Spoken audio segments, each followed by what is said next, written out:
Hi friends, welcome to PSC beginners. ഇന്ന് നമ്മുടെ class വന്നിട്ട് വനം വന്യജീവി സങ്കേതങ്ങളെക്കുറിച്ചാണ്. അതിനു മുമ്പ് നമ്മൾ ഇത് രണ്ടാമത്തെ ക്ലാസ് ആയിട്ടാണ് തുടങ്ങുന്നത്. ഇതിനു മുമ്പ് നമ്മുടെ വനം മേഖലയെക്കുറിച്ചും വന ഡിവിഷനെക്കുറിച്ചും റിസർവ് വനങ്ങളെക്കുറിച്ചൊക്കെ നമ്മൾ പറഞ്ഞിട്ടുണ്ടായിരുന്നു.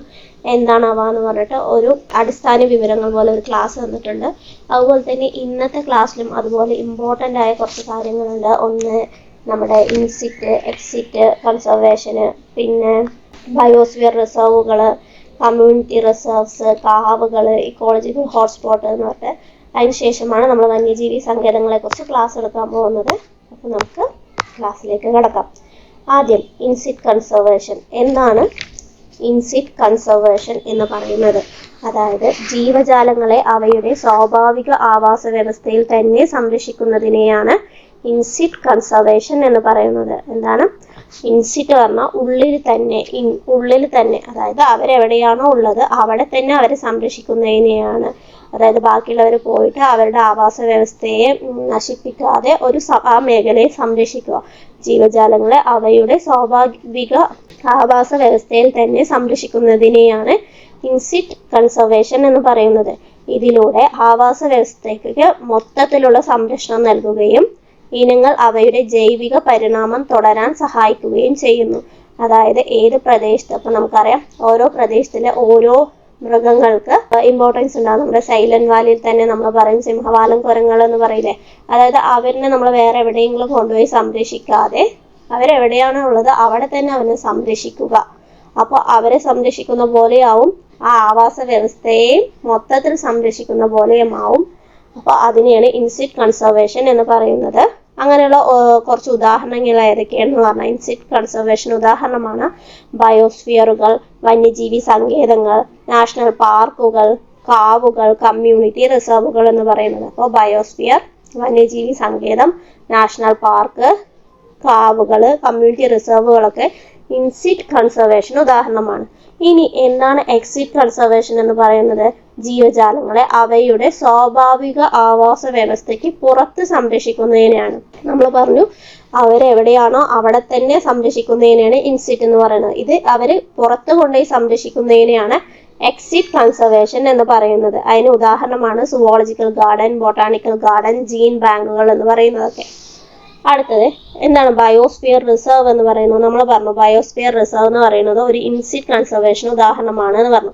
അപ്പൊ എന്താണ് ബയോസ്ഫിയർ റിസർവ് എന്ന് പറയുന്നത്? ഇത് പ്രകൃതിദത്ത ആവാസ വ്യവസ്ഥകളെയും അതിലെ സസ്യജന്തുജാലങ്ങളെയും സംരക്ഷിക്കുന്ന ഒരു പ്രത്യേക മേഖലയാണ്. അതായത് ഒരു ആവാസ വ്യവസ്ഥ അവിടെയുള്ള സസ്യങ്ങളെയും ജന്തുജാലങ്ങളെയും മൊത്തത്തിൽ സംരക്ഷിക്കുന്ന ഒരു പ്രത്യേക മേഖലയാണ് ബയോസ്ഫിയർ റിസർവ്. അതായത് ഒരു ഇൻസിറ്റ് കൺസർവേഷൻ ആണത്. ലോകത്തിലെ പ്രധാനപ്പെട്ട ആവാസ വ്യവസ്ഥകളെയും ജൈവ വൈവിധ്യത്തെയും ജനിതക സ്രോതസ്സുകളെയും സംരക്ഷിക്കുക എന്ന ഉദ്ദേശത്തോടെ സ്ഥാപിക്കപ്പെട്ട വിശാലമായ ഭൂപ്രദേശങ്ങളാണ് ബയോസ്ഫിയർ. വിശാലമായ ഭൂപ്രദേശങ്ങളാണിവ. ഇന്ത്യയിലെ ആദ്യത്തെ ബയോസ്ഫിയർ റിസർവ് പറയുന്നത് നീലഗിരിയാണ്. അത് എപ്പോഴാണ്? 1986 ഇന്ത്യയിലെ ആദ്യത്തെ ബയോസ്ഫിയർ ആയത് നീലഗിരി. കേരളത്തിലെ 2 ബയോസ്ഫിയർ റിസർവുകളാണുള്ളത്. ഒന്ന് നീലഗിരി ബയോസ്ഫിയർ റിസർവും 2 അഗസ്ത്യമല ബയോസ്ഫിയർ റിസർവും. അഗസ്ത്യമല വന്നത് 2002 അതുപോലെ നീലഗിരി വന്നത് 1986 ഇന്ത്യയിൽ മൊത്തത്തിൽ 18 ബയോസ്ഫിയർ റിസർവുകളാണുള്ളത്. അപ്പോൾ എന്താണ് ബയോസ്ഫിയർ റിസർവ് എന്ന് പറഞ്ഞാൽ? അതൊരു ഇൻസിറ്റ് കൺസർവേഷൻ ആണ്. അതായത് ഒരു പ്രകൃതിയിലെ ഒരു ഭാഗത്തെ ഒരു ഭൂപ്രദേശത്ത് അവിടെ പ്രത്യേകിച്ചുണ്ടാവുന്ന ഇമ്പോർട്ടൻ്റ് ആയ ബാക്കി ഏത് ഭാഗത്തും കാണാൻ പറ്റും. ഇപ്പോൾ നീലക്കുറിഞ്ഞി പോലൊക്കെ തന്നെ ആ ഭാഗത്ത് മാത്രമല്ലേ ഉണ്ടാവുള്ളൂ. അങ്ങനെയുള്ള സസ്യജന്തുജാലങ്ങളെയും അതുപോലെ ഏതെങ്കിലും പ്രത്യേകിച്ചുള്ള ജന്തുജാലങ്ങളെയും സംരക്ഷിക്കുക. ആ പ്രദേശത്ത് വെച്ച് തന്നെ സംരക്ഷിക്കുന്ന അതിനെയാണ് എന്തെന്ന് പറയുന്നത്? ബയോസ്ഫിയർ റിസർവ് എന്ന് പറയുന്നത്. ഇന്ത്യയിലെ ആദ്യത്തെ ബയോസ്ഫിയർ റിസർവ് എന്ന് പറയുന്നത് നമ്മുടെ നീലഗിരിയാണ്. 1986 അപ്പൊ ഇന്ത്യയിൽ 2 ബയോസ്ഫിയർ ആണുള്ളത്. ഏതാണ്? നീലഗിരിയും രണ്ടാമത് വന്നിട്ട് അഗസ്ത്യമല ബയോസ്ഫിയർ റിസർവ് ആണ്. നീലഗിരി എപ്പോഴാണ്? 1986 അഗസ്ത്യമല ബയോസ്ഫിയർ റിസർവ് വന്നത് 2002 ഇന്ത്യയിൽ ആകെ 18 ബയോസ്ഫിയർ റിസർവുകളാണുള്ളത്. ഇനി അടുത്തത് കമ്മ്യൂണിറ്റി റിസർവ്. കമ്മ്യൂണിറ്റി റിസർവ് എന്ന് പറയുന്നത് നമ്മുടെ ഇൻസിറ്റ് ആണ്. പൊതുജന പങ്കാളിത്തത്തോടെ സംരക്ഷിക്കപ്പെടുന്ന പ്രദേശങ്ങളെയാണ് കമ്മ്യൂണിറ്റി റിസർവുകൾ എന്ന് പറയുന്നത്. നമ്മുടെ ഭൂപ്രദേശത്ത് തന്നെ ഇതുപോലെ ഒരു പ്രദേശം ഉണ്ടെന്ന് പറഞ്ഞാൽ അതിനെ സംരക്ഷിക്കണം പറഞ്ഞാൽ നമ്മൾ തന്നെ വിചാരിക്കണം അല്ലേ. ചിലർ എന്ത് കിട്ടും, ആ ആവാസ വ്യവസ്ഥയിൽ പോയിട്ട് അതിനെ നശിപ്പിക്കാറുണ്ട്. അപ്പൊ അങ്ങനെയൊന്നും ചെയ്യാതെ പൊതുജന പങ്കാളിത്തത്തോടെ സംരക്ഷിക്കപ്പെടുന്ന പ്രദേശങ്ങളെയാണ് കമ്മ്യൂണിറ്റി റിസർവുകൾ എന്ന് പറയുന്നത്. ജനവാസ കേന്ദ്രങ്ങൾക്കിടയിലെ പരിസ്ഥിതി പ്രാധാന്യമേറിയ പ്രദേശങ്ങളെയാണ് ഈ കമ്മ്യൂണിറ്റി റിസർവുകൾ എന്ന് പറയാം. അപ്പൊ അതിൽ അങ്ങനെ പറയുന്ന ഒരു കമ്മ്യൂണിറ്റി റിസർവ് ഏതാണെന്ന് ചോദിച്ചാൽ കടലുണ്ടി വള്ളിക്കുന്ന് കമ്മ്യൂണിറ്റി റിസർവ് ആണ്. അത് എപ്പോഴാണ്? 2007 ഈ കടലുണ്ടി കമ്മ്യൂണിറ്റി റിസർവ് വന്നത്. 2018 ഏപ്രിലിൽ കേരളം വനം വകുപ്പ് ഇതിനെ ഇക്കോ ടൂറിസം കേന്ദ്രമായി പ്രഖ്യാപിച്ചു. അപ്പോൾ 2018 ഏപ്രിലിൽ കേരള വനം വകുപ്പ് ഈ കടലുണ്ടി വള്ളിക്കുന്ന് കമ്മ്യൂണിറ്റി റിസർവിനെ എന്താക്കി? ഒരു ഇക്കോ ടൂറിസം കേന്ദ്രമായി കൂടി പ്രഖ്യാപിച്ചു. അപ്പൊ കേരളത്തിലെ ആദ്യത്തെ കമ്മ്യൂണിറ്റി റിസർവ് ആണ് കടലുണ്ടി വള്ളിക്കുന്ന് കമ്മ്യൂണിറ്റി റിസർവ് എന്ന് പറയുന്നത്. അടുത്തത് എന്താണ് കാവുകൾ? നമുക്കറിയാലേ കാവുകൾ എന്താണെന്ന്. അതായത് കുറേ മരങ്ങളോട് കൂടി ചെറിയ ചെറിയ ഭാഗങ്ങളെയാണ് ഈ മനുഷ്യവാസം, അവിടെ മൊത്തത്തിൽ മനുഷ്യവാസം ഉണ്ടാവും. അവിടെ തന്നെ പ്രത്യേകമായിട്ട് സംരക്ഷിക്കപ്പെടുന്ന സ്ഥലങ്ങളാണ് ഈ കാവുകൾ എന്ന് പറയുന്നത്. ജൈവ വൈവിധ്യത്തിന്റെ ചെറു മാതൃകളാണിവ. മനുഷ്യവാസ പ്രദേശങ്ങളിൽ സംരക്ഷിക്കപ്പെട്ടു വരുന്ന വിസ്തൃതി കുറഞ്ഞ ജൈവ വൈവിധ്യ മേഖലകളാണ്. അതായത് ചെറിയ ചെറിയ ഭാഗങ്ങളായിരിക്കും, അതിന് ചുറ്റോടും വീടുകളൊക്കെ ഉണ്ടാവും. അപ്പൊ നമ്മൾ കാവുകളാണ് എന്ന് പറഞ്ഞിട്ട് നമ്മൾ പഠിച്ചിട്ടുണ്ട്, നമ്മൾ ഈ സിനിമകളിലൊക്കെ കണ്ടിട്ടുണ്ടാവും കാവുകൾ എന്ന് പറഞ്ഞിട്ട്.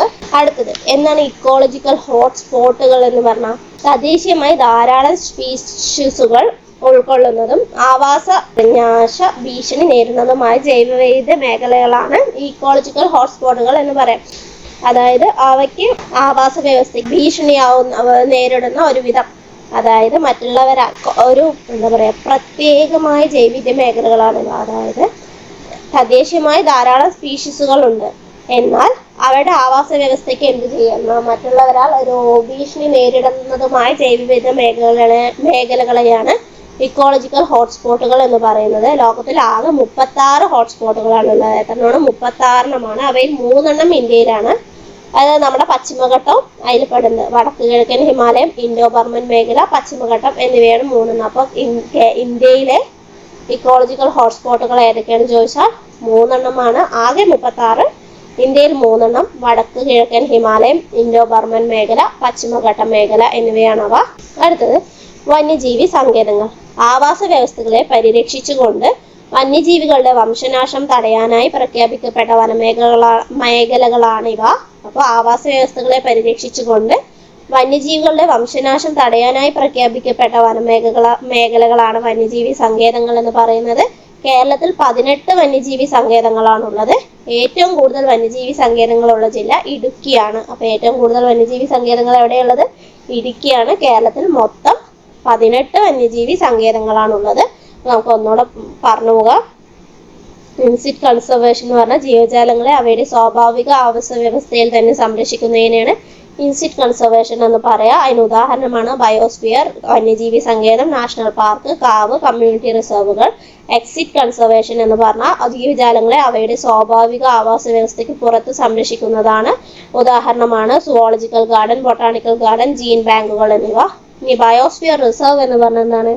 ഇത് പ്രകൃതിദത്ത ആവാസ വ്യവസ്ഥകളെയും അതിലെ സസ്യജന്തുജാലങ്ങളെയും സംരക്ഷിക്കുന്ന ഒരു മേഖലയെയാണ് ബയോസ്ഫിയർ റിസർവ് എന്ന് പറയുന്നത്. ഇന്ത്യയിലെ ആദ്യത്തെ ബയോസ്ഫിയർ റിസർവ് എന്ന് പറയുന്നത് നീലഗിരിയാണ്.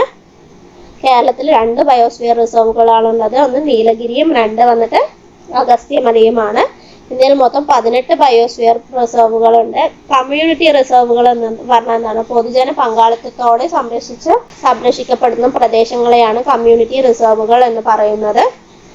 കേരളത്തിലെ കമ്മ്യൂണിറ്റി റിസർവ് ഏതാണെന്ന് ചോദിച്ചാൽ കടലുണ്ടി വള്ളിക്കുന്ന് കമ്മ്യൂണിറ്റി റിസർവ് ആണ്. എന്നാൽ 2018 അതിന് കേരള വനം വകുപ്പ് എന്ന് പറഞ്ഞു ഇക്കോ ടൂറിസം കേന്ദ്രമായി പ്രഖ്യാപിച്ചു. അടുത്ത കാവുകൾ പറഞ്ഞാൽ എന്താണ്? മനുഷ്യവാസ പ്രദേശങ്ങളിൽ സംരക്ഷിക്കപ്പെടുന്ന വിസ്തൃതി കുറഞ്ഞ ജൈവ വൈവിധ്യ മേഖലകളാണിവ. ഇക്കോളജിക്കൽ ഹോട്ട്സ്പോട്ടുകൾ പറഞ്ഞാൽ തദ്ദേശീയമായി ധാരാളം സ്പീഷീസുകൾ ഉൾക്കൊള്ളുന്നതും ആവാസ നാശ ഭീഷണി നേരിടുന്നതുമായ ജൈവവൈവിധ്യ മേഖലകളാണ് ഇക്കോളജിക്കൽ ഹോട്ട്സ്പോട്ട് എന്ന് പറയുന്നത്. 3 ഹോട്ട്സ്പോട്ടുകളാണ് ഇന്ത്യയിലുള്ളത്. വടക്ക് കിഴക്കൻ ഹിമാലയം, ഇൻഡോ ബർമൻ മേഖല, പശ്ചിമഘട്ടം മേഖല. ലോകത്തിലാകെ 36 ഹോട്ട്സ്പോട്ടുകളാണുള്ളത്.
പിന്നെ നമ്മൾ ഫസ്റ്റത്തെ ക്ലാസ് ആയതുകൊണ്ട് തന്നെ ഫസ്റ്റ് ഒരു ക്വസ്റ്റ്യൻ ആൻസേഴ്സ് ബേസിൽ തന്നെ നമ്മൾ നദികളുടെ എങ്ങനെയാണോ ക്ലാസ് തന്നത് അതുപോലെ തന്നെ ആയിരിക്കുക.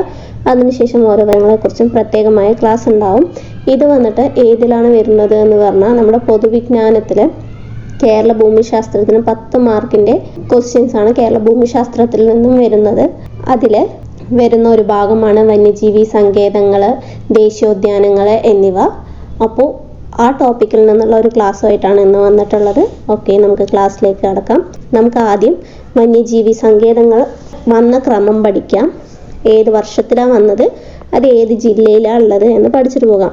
അതിനുശേഷം നമുക്ക് കുറച്ച് ഇതിൽ നിന്ന് തന്നെയുള്ള ക്വസ്റ്റ്യൻ ആൻസേഴ്സ് ആയിരിക്കാം തന്നിട്ടുണ്ടാവുക. അതിന് ശേഷം പിന്നെ പ്രത്യേകിച്ച് ഓരോ വന്യജീവി സങ്കേതം, ഇമ്പോർട്ടൻ്റ് ആയ കുറച്ച് വന്യജീവി സങ്കേതങ്ങളുണ്ട്, അതിനെക്കുറിച്ച് പഠിക്കാം. അപ്പോൾ എന്താണ് വന്യജീവി സങ്കേതങ്ങൾ എന്ന് പറഞ്ഞാൽ? ആവാസ വ്യവസ്ഥകളെ പരിരക്ഷിച്ചുകൊണ്ട് വന്യജീവികളുടെ വംശനാശം തടയാനായി പ്രഖ്യാപിക്കപ്പെട്ട വനമേഖലകളെയാണ് വന്യജീവി സങ്കേതങ്ങൾ എന്ന് പറയാം. ആ വന്യജീവികളുടെ വംശനാശം തടയാൻ വേണ്ടിയിട്ടുള്ള പ്രത്യേകമായി പ്രഖ്യാപിക്കപ്പെട്ട വനമേഖലകളെയാണ് വന്യജീവി സങ്കേതങ്ങൾ എന്ന് പറയാം. കേരളത്തിൽ 18 വന്യജീവി സങ്കേതങ്ങളാണ് ഉള്ളത്. എത്രണ്ണം ഉള്ളത്? 18 എണ്ണമാണ്. ഏറ്റവും കൂടുതലുള്ളത് എവിടെയാണ്? ഇടുക്കിയിലാണ് ഏറ്റവും കൂടുതൽ വന്യജീവി സങ്കേതങ്ങളുള്ളത്. അപ്പോൾ നോക്കാം. ആദ്യത്തെ വന്യജീവി സങ്കേതം ഏതാണ്? പെരിയാർ വന്യജീവി സങ്കേതമാണ് കേരളത്തിലെ ആദ്യത്തെ വന്യജീവി സങ്കേതം എന്ന് പറയുന്നത്. ഇതിൻ്റെ ആദ്യത്തെ പേരെന്താണ്? നെല്ലിക്കാംപെട്ടി ഗെയിം സാഞ്ചുറി എന്നാണ് പെരിയാർ വന്യജീവി സങ്കേതത്തിൻ്റെ ആദ്യത്തെ പേര്. പെരിയാർ വന്യജീവി സങ്കേതം നിലവിൽ വന്നത് എപ്പോഴാണ്? 1950 പെരിയാർ വന്യജീവി സങ്കേതം നിലവിൽ വന്നത്. എപ്പോഴാണ്? 1950 പെരിയാർ വന്യജീവി സങ്കേതം നിലവിൽ വന്നത്.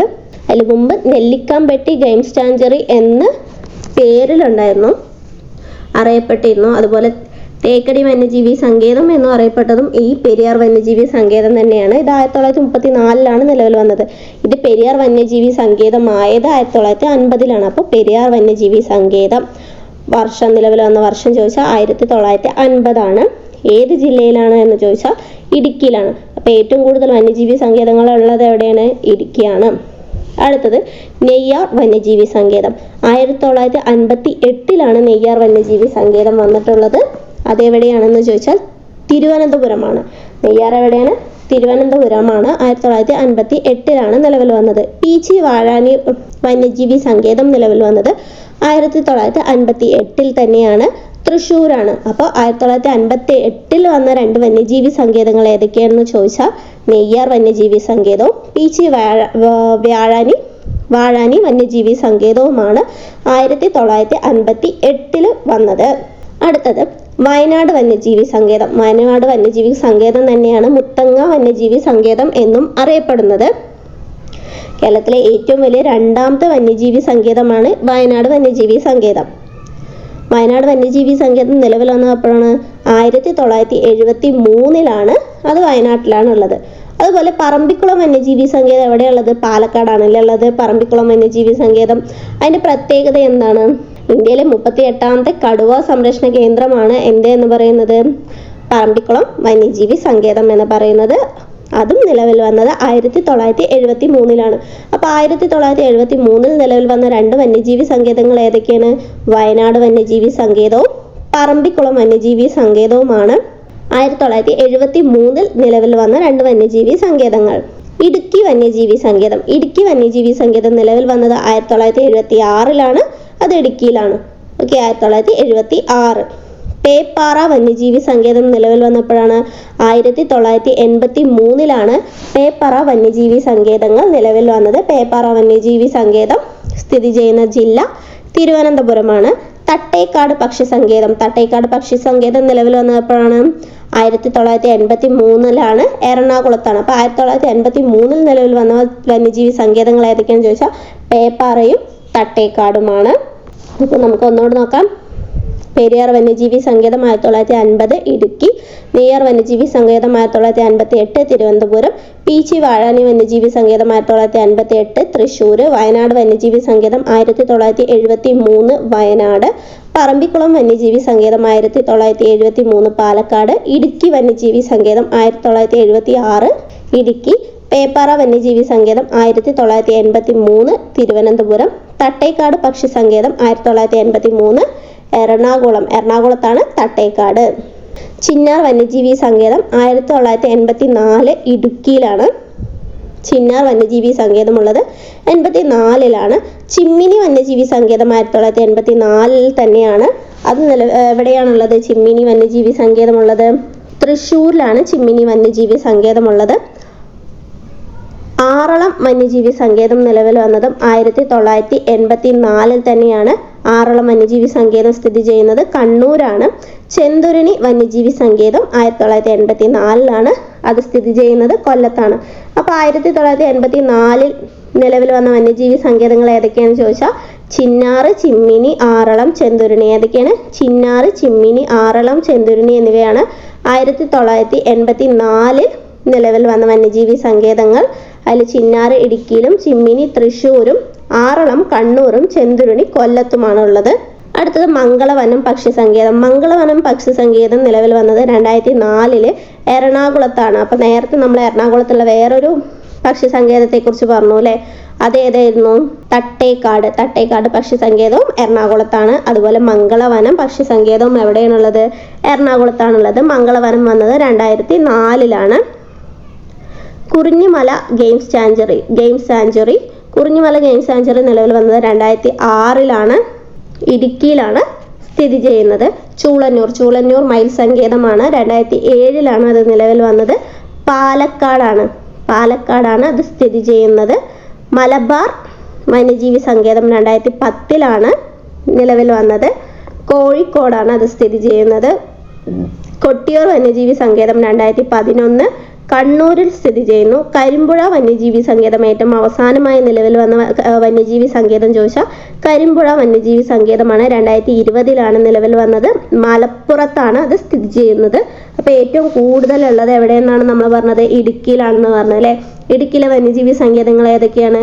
1950 വന്ന പെരിയാർ, 1976 വന്ന ഇടുക്കി വന്യജീവി സങ്കേതം, 1984 വന്ന ചിന്നാർ വന്യജീവി സങ്കേതം, 2006 വന്ന കുറിഞ്ഞിമല വന്യജീവി സങ്കേതം എന്നിവയാണ് ഇടുക്കിയിലെ വന്യജീവി സങ്കേതങ്ങൾ എന്ന് പറയുന്നത്. തിരുവനന്തപുരത്ത് ഏതൊക്കെയാണ്? നെയ്യാർ, 1958 വന്ന നെയ്യാർ വന്യജീവി സങ്കേതം, 1983 വന്ന പേപ്പാറ വന്യജീവി സങ്കേതം എന്നിവയാണ് തിരുവനന്തപുരത്തെ വന്യജീവി സങ്കേതങ്ങൾ എന്ന് പറയുന്നത്. തൃശ്ശൂരിൽ ഏതൊക്കെയാണുള്ളത്? പീച്ചി വാഴാനി, 1958 വന്ന പീച്ചി വാഴാനി വന്യജീവി സങ്കേതം, 1984 വന്ന ചിമ്മിനി വന്യജീവി സങ്കേതം. അതുപോലെ വയനാട്ടിൽ ഏതൊക്കെയാണ്? വയനാട് അല്ലെങ്കിൽ മുത്തങ്ങ വന്യജീവി സങ്കേതം, 1973 വന്ന വയനാട് അല്ലെങ്കിൽ മുത്തങ്ങ വന്യജീവി സങ്കേതം. പാലക്കാട് ഏതൊക്കെയുള്ളത്? പാലക്കാട് 2 ഉണ്ട് അല്ലേ? ഒന്ന് പറമ്പിക്കുളവും രണ്ടാമത്തെ ഏതാണ്? ചൂളന്നൂർ വന്നപ്പോഴാണ് 2007-ലാണ്. പറമ്പിക്കുളം വന്നത് 1973-ലാണ് പറമ്പിക്കുളം വന്നത്. എറണാകുളത്തുള്ള പക്ഷി സങ്കേതങ്ങൾ ഏതൊക്കെയാണ്? തട്ടേക്കാടും മംഗളവനവുമാണ് എറണാകുളത്തുള്ള പക്ഷി സങ്കേതങ്ങൾ എന്ന് പറയുന്നത്. കണ്ണൂരുള്ളത് ഏതാണ്? ആറളമാണ് കണ്ണൂരിലുള്ള വന്യജീവി സങ്കേതം എന്ന് പറയുന്നത്. 1984-ലാണ് അത് നിലവിൽ വന്നത്. 1984 തന്നെയാണ് കൊല്ലത്തുള്ള ചെന്തുരുണിയും വന്യജീവി സങ്കേതവും നിലവിൽ വന്നത്. കോഴിക്കോട് 2010 നിലവിൽ വന്ന വന്യജീവി സങ്കേതമാണ് മലബാർ വന്യജീവി സങ്കേതം എന്ന് പറയുന്നത്. കണ്ണൂരുള്ള വേറൊരു വന്യജീവി സങ്കേതമാണ് കൊട്ടിയൂറാണ്. അപ്പോൾ കൊട്ടിയൂറും അതുപോലെ തന്നെ ആറളവും എവിടെയാണുള്ളത്? കണ്ണൂരാണുള്ളത്. ഏറ്റവും അവസാനം വന്ന ഏതാണ്? മലപ്പുറമാണ്. 2020-ലാണ് വന്നത്. കരിമ്പുഴ വന്യജീവി സങ്കേതമാണ്. ഇനി നമുക്ക് ക്വസ്റ്റ്യൻസിൽ പോകാം. കേരളത്തിലെ ആദ്യത്തെ ദേശീയോദ്യാനം ഏതാണ്? ഇരവിക്കുളം ദേശീയോദ്യാനമാണ്. വരയാടുകളുടെ സംരക്ഷണത്തിന് പ്രസിദ്ധമാണ് ഇരവിക്കുളം ദേശീയോദ്യാനം എന്ന് പറയുന്നത്. ദക്ഷിണേന്ത്യയിലെ ഏറ്റവും ഉയരം കൂടിയ കൊടുമുടിയായ ആനമുടി സ്ഥിതി ചെയ്യുന്നത് ഈ ദേശീയോദ്യാനത്തിലാണ്. ഇരവിക്കുളം വന്യജീവി സങ്കേതത്തെ ദേശീയോദ്യാനമായി പ്രഖ്യാപിച്ചത് 1978-ലാണ്. ഇത് ദേശീയോദ്യാനങ്ങളെ കുറിച്ചിട്ടും അതുപോലെ തന്നെ നമ്മുടെ വന്യജീവി സങ്കേതങ്ങളെ കുറിച്ചിട്ടും കൂടിയുള്ള ക്വസ്റ്റ്യൻ ആൻസേഴ്സ് ആണ്. എല്ലാം ഒരേപോലെ വരുന്നതുകൊണ്ട് എടുത്തതാണ്. വിസ്തീർണത്തിൽ കേരളത്തിലെ ഏറ്റവും വലിയ വന്യജീവി സങ്കേതം ഏതാണ്? പെരിയാർ വന്യജീവി സങ്കേതമാണ്. വിസ്തീർണത്തിൽ ഏറ്റവും വലിയ വന്യജീവി സങ്കേതം ഏതാണ്? പെരിയാർ വന്യജീവി സങ്കേതമാണ്. 777 ചതുരശ്ര കിലോമീറ്ററാണ് പെരിയാർ വന്യജീവി സങ്കേതത്തിൻ്റെ വിസ്തീർണം എന്ന് പറയുന്നത്. കേരളത്തിലെ ആദ്യത്തെ കടുവ സങ്കേതമാണ് പെരിയാർ വന്യജീവി സങ്കേതം. കേരളത്തിലെ ആദ്യ വന്യജീവി സങ്കേതമായ പെരിയാർ നിലവിൽ വന്ന വർഷം 1934 1934 ഇത് അറിയപ്പെട്ടിരുന്നത് എങ്ങനെയാണ്? നെല്ലിക്കാമ്പേട്ടി ഗെയിം സാങ്ച്വറി അല്ലെ തേക്കടി വന്യജീവി സങ്കേതം എന്നാണ് അറിയപ്പെട്ടിരുന്നത്. തേക്കടി വന്യജീവി സങ്കേതം എന്നറിയപ്പെടുന്നു. ഇതാണ് നെല്ലിക്കാമ്പേട്ടി ഗെയിം സാങ്ച്വറി എന്നാണ് ഇതിൻ്റെ പഴയ പേര്. ഇപ്പോൾ അതെന്താണ്? പെരിയാർ വന്യജീവി സങ്കേതം എന്നാക്കിയപ്പോൾ 1950. കേരളത്തിലെ ഏക മഴനിഴൽ പ്രദേശം ഏതാണ്? കേരളത്തിലെ ഏക മഴനിഴൽ പ്രദേശം എന്നറിയപ്പെടുന്ന വന്യജീവി സങ്കേതം ചിന്നാറാണ്. എവിടെയാണുള്ളത്? ഇടുക്കിയിലാണ് ചിന്നാർ വന്യജീവി സങ്കേതം സ്ഥിതി ചെയ്യുന്നത്. വയനാട് വന്യജീവി സങ്കേതം നിലവിൽ വന്നപ്പോഴാണ് 1973 വയനാട് വന്യജീവി സങ്കേതം നിലവിൽ വന്നത്. അടുത്തത് മതികെട്ടാഞ്ചോല ദേശീയോദ്യാനമായി പ്രഖ്യാപിച്ചപ്പോഴാണ് 2003 മതികെട്ടാഞ്ചോല വന്യജീവി സങ്കേതമായി പ്രഖ്യാപിച്ച വർഷം. പറമ്പിക്കുളം വന്യജീവി സങ്കേതം കടുവ സങ്കേതമായി പ്രഖ്യാപിച്ച വർഷം എപ്പോഴാണ്? 2009. 2010 കടുവ സംരക്ഷണ കേന്ദ്രം ഔദ്യോഗികമായി പ്രഖ്യാപിച്ചത്. അപ്പോൾ പറമ്പിക്കുളത്തെ കടുവ സംരക്ഷണ കേന്ദ്രം ഔദ്യോഗികമായി പ്രഖ്യാപിച്ചത് 2010 കേട്ടോ. 2010 പറമ്പിക്കുളം വന്യജീവി സങ്കേതത്തെ ഔദ്യോഗികമായി കടുവ സംരക്ഷണ കേന്ദ്രമായി ഔദ്യോഗികമായി പ്രഖ്യാപിച്ചത് 2010. തിരുവനന്തപുരം നെയ്യാർ വന്യജീവി സങ്കേതം സ്ഥാപിതമായത് 1958. ചൂളന്നൂർ മയിൽ സങ്കേതം നിലവിൽ വന്ന വർഷം 2007 പാലക്കാടാണ്. ഇടുക്കി വന്യജീവി സങ്കേതം രൂപീകൃതമായത് എപ്പോഴാണ്? ഇടുക്കി വന്യജീവി സങ്കേതം രൂപീകൃതമായത് 1976. സൈലന്റ് വാലി ദേശീയോദ്യാനം 1984 സൈലന്റ് വാലി ദേശീയോദ്യാനമായി പ്രഖ്യാപിച്ചത്. ഏറ്റവും കൂടുതൽ ദേശീയോദ്യാനങ്ങളുള്ള എവിടെയാണ്? ഇടുക്കിയിലാണ്. എന്നാൽ ഒരേ ഒരു ദേശീയോദ്യാനം മാത്രമാണ് എവിടെയുള്ളത്? പാലക്കാട് ഉള്ളത്. ആ പാലക്കാട് സ്ഥിതി ചെയ്യുന്ന ദേശീയോദ്യാനമാണ് സൈലന്റ് വാലി ദേശീയോദ്യാനം എന്ന് പറയുന്നത്. സിംഹവാലം കുരങ്ങുകൾ ഇവിടെ കാണപ്പെടുന്നുണ്ട്. കുന്തിപ്പുഴ ഒഴുകുന്നത് ഈ സൈലന്റ് വാലി കൂടെയാണ്. സൈലന്റ് വാലി പ്രക്ഷോഭത്തിന് നേതൃത്വം നൽകിയത് ആരാണ്? സൈലന്റ് വാലി പ്രക്ഷോഭത്തിന് നേതൃത്വം നൽകിയ പ്രധാന സംഘടനയാണ് ശാസ്ത്ര സാഹിത്യ പരിഷത്ത് എന്ന് പറയുന്നത്. കേരളത്തിലെ ആദ്യത്തെ പക്ഷി സങ്കേതം ഏതാണ്? തട്ടേക്കാട് പക്ഷി സങ്കേതമാണ്. സലീം അലി പക്ഷി സങ്കേതം എന്നറിയപ്പെടുന്നതും ഈ പക്ഷി സങ്കേതമാണ്. തട്ടേക്കാട് പക്ഷി സങ്കേതം നിലവിൽ വന്നത് 1983. കടലുണ്ടി പക്ഷി സങ്കേതം സ്ഥിതി ചെയ്യുന്നത് മലപ്പുറത്താണ്. മലപ്പുറം കോഴിക്കോട് ജില്ലകളുടെ അതിർത്തിയിലായിട്ടാണ് കടലുണ്ടി പക്ഷി സങ്കേതം സ്ഥിതി ചെയ്യുന്നത്. കേരളത്തിലെ ആദ്യത്തെ കമ്മ്യൂണിറ്റി റിസർവ് കൂടിയാണ് കടലുണ്ടി പക്ഷി സങ്കേതം എന്ന് പറയുന്നത്. ബേക്കർ പക്ഷി സങ്കേതം എന്നറിയപ്പെടുന്ന പക്ഷി സങ്കേതം ഏതാണ്? കുമരകം പക്ഷി സങ്കേതമാണ്. അപ്പോൾ കുമരകം പക്ഷി സങ്കേതം, ബേക്കർ പക്ഷി സങ്കേതം എന്നെല്ലാം അറിയപ്പെടുന്നത് ഒന്ന് തന്നെയാണ്.